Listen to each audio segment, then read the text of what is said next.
Bom dia, boa tarde, boa noite. Vamos falar um pouquinho sobre as principais vulnerabilidades para os processadores Intel, AMD e ARM. Esse aqui é o nosso grupo, né? Frederico, Guilherme, Leonardo e Matheus. Bom, antes de falar das vulnerabilidades em si, vamos passar por alguns conceitos básicos que vão nos ajudar a entender as vulnerabilidades. Então, primeiro, privilégio de acesso. Quando a gente fala de vulnerabilidades, é muito comum que a gente esteja falando de o acesso à memória é, por uma pessoa que não tem o privilégio, né, de acessar essa memória. Então, falhas podem permitir o escalonamento de privilégios e o roubo de dados que são sensíveis. A gente tem também a execução especulativa, que seria uma técnica para melhorar o desempenho, em que o processador ele prevê e executa instruções antes de confirmar a sua necessidade. Pode fazer com que uma certa operação seja executada, uma certa instrução seja executada sem que ela seja chamada, né? E a gente tem também a execução fora de ordem, que combinada, né, com a execução especulativa, pode acontecer com que uma instrução seja executada fora de ordem ou então sem a sua necessidade, né?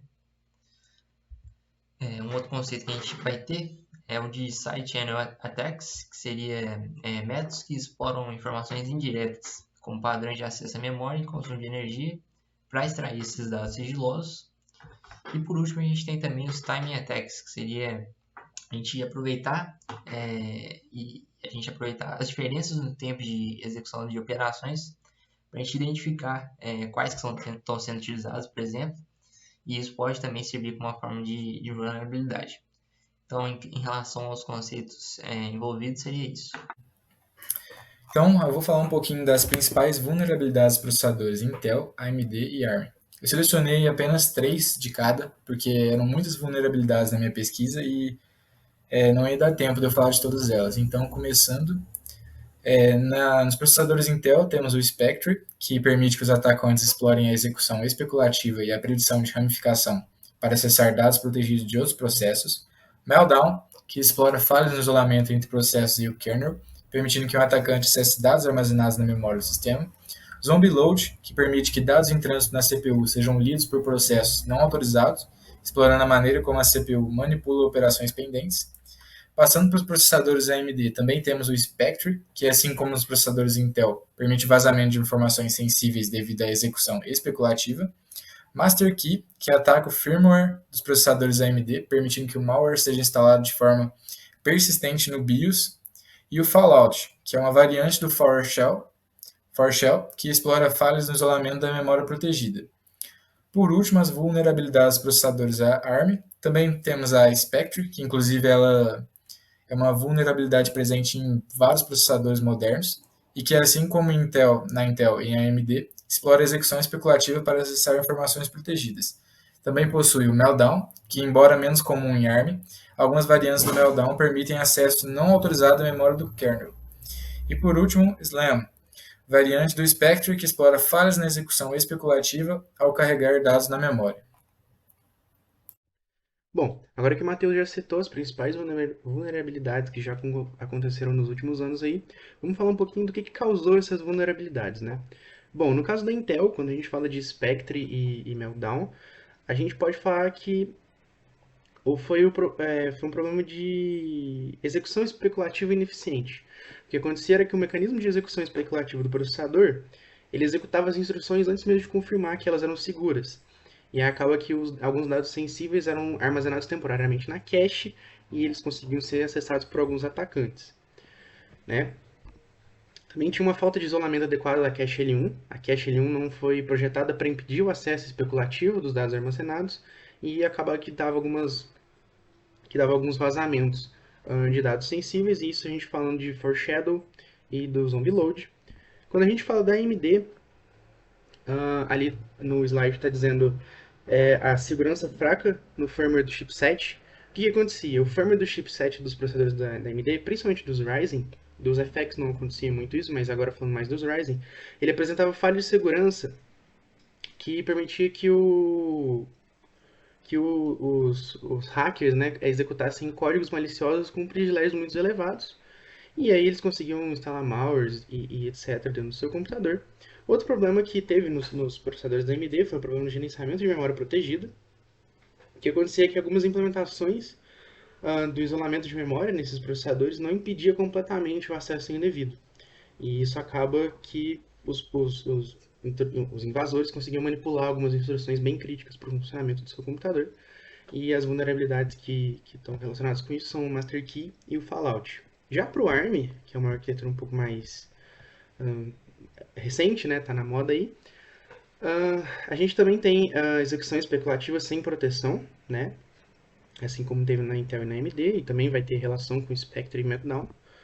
E a gente também teve a falha na proteção dos ponteiros da memória. O que acontecia? Os ARM tem um sistema que chama PAC, é o PAC, o Pointer Authentication Codes, que era usado para garantir a integridade dos ponteiros da memória.